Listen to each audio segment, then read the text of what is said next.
Assalamualaikum warahmatullahi wabarakatuh. Salam guru penggerak.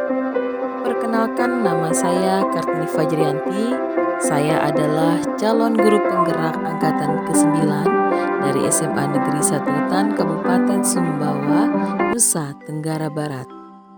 Pada kesempatan ini, saya akan mencoba menyampaikan tugas saya dalam program PGP Pendidikan Guru Penggerak di modul 1.1.A.8 koneksi antar materi, kesimpulan dan refleksi modul 1.1 modul 1.1 ini membahas mengenai pemahaman filosofi pendidikan dari pemikiran Ki Hajar Dewantara.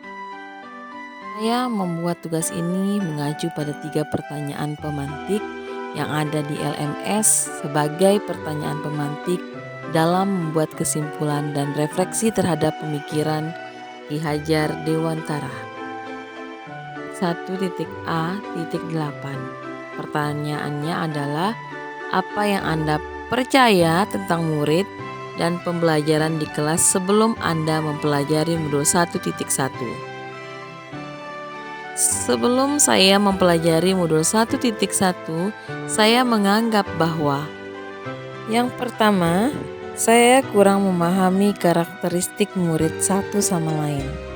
Yang kedua, jika murid melakukan kesalahan, saya percaya dengan tindakan yang tegas, dengan cara menghukum, murid dapat merubah perilakunya. Saya memberikan hukuman disebabkan murid melakukan kesalahan yang berulang.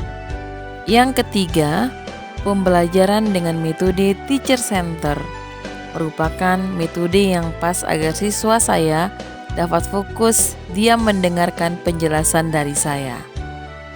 Yang keempat, pembelajaran saya hanya memfokuskan bagaimana ketercapaian materi dapat saya sampaikan kepada siswa secara keseluruhan tanpa memperhatikan apakah siswa memahami semua atau tidak materi yang saya sampaikan. Setelah saya mempelajari modul 1.1, ini menyadari bahwa guru bukan merupakan satu-satunya sumber belajar. Ternyata pembelajaran harus berpusat pada murid.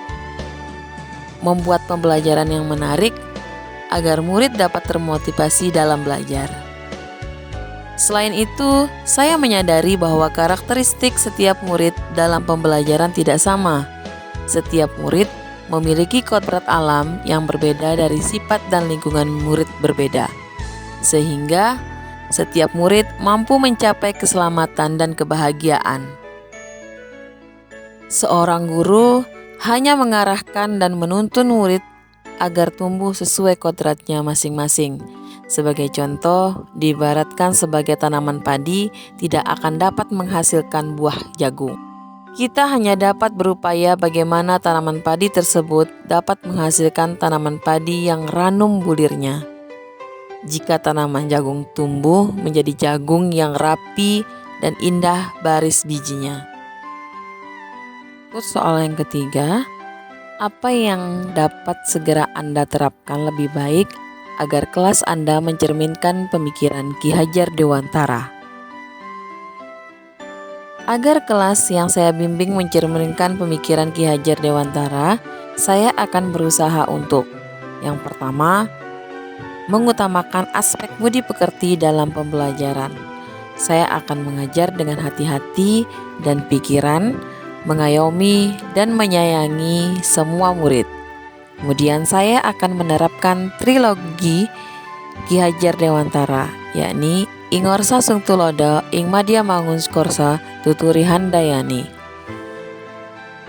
Yang kedua, pembelajaran yang sesuai dengan kodrat alam dan kodrat zaman. Menerapkan pembelajaran berbasis kearifan lokal budaya Sumbawa. Selain itu, menerapkan pembelajaran sesuai dengan abad 21 dengan menerapkan pembelajaran berbasis TIK kepada murid. Sehingga terwujud pembelajaran yang interaktif dan menyenangkan dengan melibatkan murid. Ketiga, menerapkan konsep merdeka belajar dan mengintegrasikan setiap pembelajaran sesuai dengan profil pelajar Pancasila. Jadi sebelum memulai pembelajaran di kelas, saya akan membuat kesepakatan kelas bersama murid dengan menampung masukan dari mereka sehingga akan tercipta proses pembelajaran yang diinginkan bersama murid dan guru. Simpulan yang saya dapatkan dari pembelajaran modul 1.1 yakni pendidikan bukan hanya menanamkan kognitifnya saja, tetapi diperlukan penanaman budi pekerti yang baik. Pendidikan itu merupakan proses menuntun murid sesuai dengan minat dan bakatnya, dan pendidikan sejatinya adalah berfokus pada murid dan menghamba pada murid. Sekian pemaparan tugas modul 1.1.A.8 koneksi antar materi, kesimpulan dan refleksi modul 1.1. Wassalamualaikum warahmatullahi wabarakatuh.